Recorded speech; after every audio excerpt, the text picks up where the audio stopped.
ठाकरे बंधूंच्या युतीबाबत शरद पवार सकारात्मक आहेत। मनपा निवडणुकीबाबत युती आघाडीबाबत अद्याप निर्णय नाही। काँग्रेसच्या शिष्टमंडळानं नुकतीच पवारांची भेट घेतलेली होती। पवार काँग्रेससोबत आघाडी करणार की ठाकरे बंधूंसोबत युतीमध्ये जाणार हे गुलदस्त्यात आहे।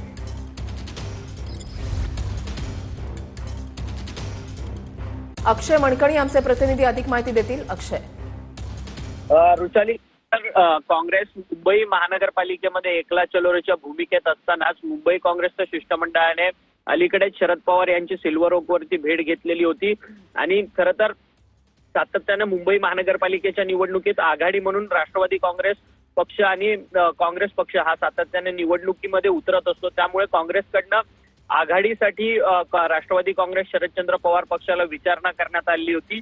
त्या सगळ्या संदर्भात आता शरद पवार यांच्याकडनं दुसऱ्या बैठकीच्या संदर्भातलं निमंत्रण जे आहे ते काँग्रेसला कळवण्यात आल्याची माहिती जी आहे ती मिळताना पाहायला मिळत आहे। खरं तर या सगळ्या संदर्भात आता महाविकास आघाडीमधल्या उद्धव ठाकरे यांच्या पक्षाची काय भूमिका असणार नेमकी हे देखील पाहणं महत्त्वाचं ठरणार आहे। कारण की एकीकडे दोन ठाकरे बंधू मुंबई महानगरपालिकेच्या निवडणुकीच्या निमित्ताने एकत्र येत असल्याचं पाहायला मिळत आहे। त्यावरती मात्र काँग्रेसने आपली भूमिका घेतलेली आहे की मनसेसोबत जाणार नाही। आणि नक्कीच धन्यवाद अक्षय दिलेल्या